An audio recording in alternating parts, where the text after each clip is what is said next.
आमतौर पर लोग मानते हैं कि अध्यात्म और पैसे कमाना दो ऑपोजिट चीजें हैं, यानी स्पिरिचुअलिटी और फाइनेंशियल फ्रीडम एक साथ नहीं चल सकते। लेकिन ये किताब आध्यात्मिकता से जुड़े ऐसे कई मिथ्स को तोड़ती है और आपको सफलता के स्पिरिचुअल लॉज से रूबरू करवाती है। नमस्कार दोस्तों, ये है पीएमसी हिंदी के स्वाध्याय श्रृंखला, जहां हम आपके लिए लेकर आते हैं ऐसी किताबें जो आपको खुद को गहराई से समझने और जिंदगी को बेहतर बनाने में मदद करती है।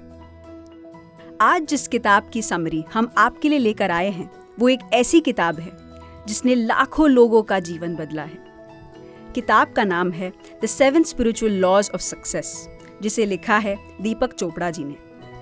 इस किताब में सफलता के ऐसे 7 आध्यात्मिक सिद्धांतों का जिक्र किया गया है कि अगर आप उन्हें अपने जीवन में पूरी तरह उतार सकें तो आप अपने जीवन में अपार सफलता हासिल करेंगे। तो आइए बढ़ते हैं पहले सिद्धांत की तरफ। सबसे पहला सिद्धांत है the law of pure potentiality, यानी विशुद्ध ऊर्जा का सिद्धांत। दुनिया में आपको कुछ भी हासिल करना है तो आपको अपने ट्रू पोटेंशियल को पहचानना होगा और उसे हासिल करना होगा। एक बार जब आप अपने ईगो को ड्रॉप कर देते हैं और अपने ट्रू सेल्फ को पहचान लेते हैं तो आपके लिए कुछ भी करना नामुमकिन नहीं रह जाता, क्योंकि अपने ट्रू सेल्फ से जुड़कर ही हम उस शक्ति को पहचान पाते हैं जो पूरे यूनिवर्स में सब कुछ मैनिफेस्ट करती है।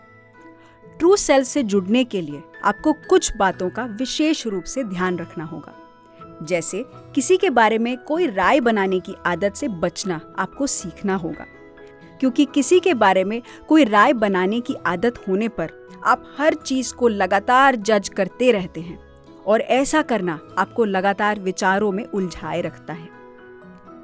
ये विचार आपके और आपकी विशुद्ध ऊर्जा के बीच एक बैरियर की तरह काम करते हैं, जिस वजह से आप अपने ट्रू सेल्फ से दूर बने रहते हैं। जब आपका मन विचारों से खाली रहेगा तभी आप विशुद्ध ऊर्जा से जुड़ पाएंगे। मन को खाली रखने का सबसे अच्छा माध्यम है ध्यान। इस किताब के अनुसार मौन, एकांत और ध्यान इस पहले सिद्धांत को जानने के लिए सहायक सिद्ध होते हैं। दूसरा सिद्धांत है द लॉ ऑफ गिविंग, यानी अर्पण का सिद्धांत। सफलता का दूसरा आध्यात्मिक सिद्धांत आधारित है जो आपके पास है उसे दूसरों को देने पर। यूनिवर्स के काम करने का प्रोसेस ऐसा है कि जो भी आप देते हैं वही आपके पास लौट कर भी आता है। अगर आप प्रेम देते हैं तो आपको प्रेम मिलेगा। अगर आप खुशी बांटते हैं तो आपको खुशी मिलेगी। अगर आप अपने जीवन में खुशी, आनंद और फाइनेंशियल फ्रीडम चाहते हैं तो दूसरों को ये सब प्राप्त करने में सहयोग कीजिए। समय के साथ जितना अधिक आप देंगे उतना ही अधिक आपके पास वापस आने लगेगा और आपकी रिसीव करने की कैपेबिलिटी बढ़ती जाएगी। लेकिन एक और चीज है जिसे ठीक से समझना जरूरी है, और वो ये है कि देने के पीछे आपकी नीयत, आपका इंटेंट क्या है। अगर बेशर्त देने की भावना आपके हृदय से उठी है और आप ऐसे करके आनंद का अनुभव करते हैं तो उसकी ऊर्जा असाधारण रूप से काम करती है। देने में कोई शर्त या वापस कुछ पाने की इच्छा नहीं होनी चाहिए। तीसरा सिद्धांत है द लॉ ऑफ कर्मा, यानी कर्म का सिद्धांत। कर्म का सिद्धांत 2 चीजों पर आधारित होता है। पहला है कर्म करने का चुनाव करके उसे करना, और दूसरा है उसके फल को भोगना। हमारा कोई भी कर्म यूनिवर्स में एक ऊर्जा को प्रवाहित करता है जो उसी रूप में हमारे पास लौट आती है। लेकिन कोई भी कर्म करना और इस ऊर्जा को प्रवाहित करना हमारे चुनाव करने पर आधारित होता है। अगर कुछ भी करने से पहले हम पूरी अवेयरनेस से ये देख लें कि पहले कभी किए गए ऐसे चुनावों पर हमें क्या फल मिला था, तो हम बेहतर कर्म निर्मित कर सकते हैं। तो कर्म करने से पहले अवेयर होकर एक्शन और रिएक्शन को देख लेना और समझ लेना आपके लिए जीवन में सही दिशा में बढ़ने में सहायक सिद्ध होगा।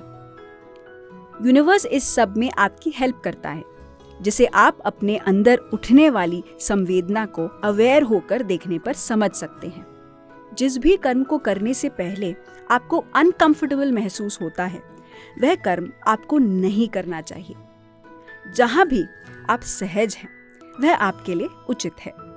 तो तीसरे सिद्धांत को जीवन में लाने के लिए अवेयरनेस को अपनाएं, यानी सहज होकर अपने हर एक्शन को देखना शुरू करें।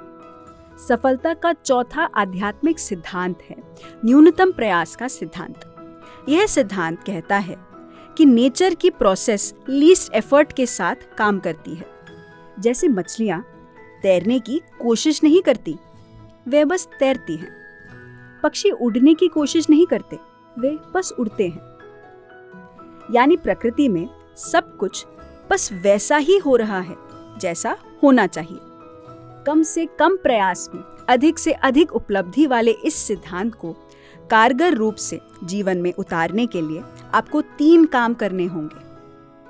पहली चीज है स्वीकार, जिसका सीधा अर्थ है कि आप यह संकल्प लें कि मैं लोगों को, परिस्थितियों को, घटनाओं को वैसा ही स्वीकार करूंगा जैसा वो हो रहे हैं।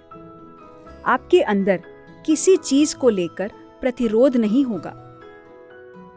दूसरी चीज है जिम्मेदारी लेना, जिसका अर्थ है आप अपने जिंदगी में आई किसी भी परिस्थिति का दोष किसी दूसरे को नहीं देंगे। जो भी परिस्थिति है उसकी पूरी जिम्मेदारी आप लेंगे।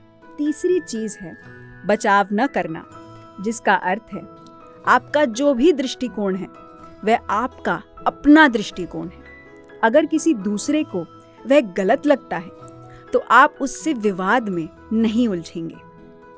अपने दृष्टिकोण को सही साबित करने में ऊर्जा नष्ट नहीं करेंगे। 5वां सिद्धांत है the law of intent and desire, यानी आशय और इच्छा का नियम। यह सिद्धांत इस बात पर आधारित है कि प्रकृति में जो कुछ भी है वह ऊर्जा से संचालित होता है, यानी ऊर्जा प्रकृति में हर जगह विद्यमान है। अगर आप खुद ऐसी लाइफ जी रहे हैं जिसमें आप प्रकृति के नियमों को नुकसान नहीं पहुंचा रहे हैं, तो आप सचमुच अपने कार्यों को पूरा करने के इंटेंट से नेचर को कमांड दे सकते हैं और नेचर उसे आपके लिए मैनिफेस्ट करेगी। इस सिद्धांत को अच्छे से समझने और उपयोग में लाने के लिए आपको पास्ट और फ्यूचर से फ्री होना होगा, क्योंकि प्रकृति का पूरा बल केवल प्रेजेंट मोमेंट में काम करता है। प्रेजेंट में रहने के लिए आप ध्यान करें और अधिक से अधिक वर्तमान पल में साक्षी होकर जीवन जिए। छठा सिद्धांत है द लॉ ऑफ डिटैचमेंट, यानी अनासक्ति का सिद्धांत। यह सिद्धांत अपने आप में अनोखा है, और वो इसलिए क्योंकि इसके अनुसार फिजिकल लाइफ में आपको जो भी अचीव करना है, आपको उसके प्रति अपनी अटैचमेंट को छोड़ना होगा। इसका मतलब यह बिल्कुल नहीं है कि आप डिजायर करना छोड़ दें।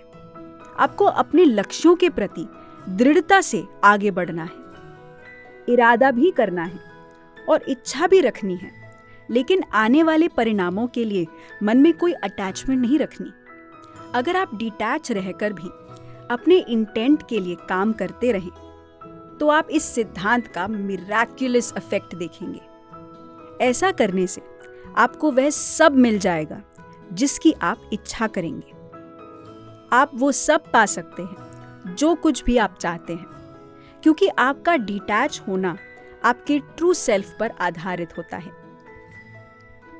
द लॉ ऑफ धर्म और पर्पस इन लाइफ, यानी धर्म का या जीवन के ध्येय का सिद्धांत। धर्म क्या है?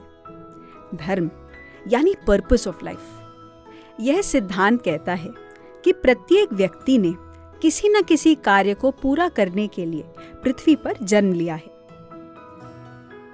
खुद से पूछिए कि आपको अपने बारे में क्या लगता है? क्या आप कुछ ऐसा कर पाते हैं जिसे आपसे बेहतर कोई और नहीं कर सकता?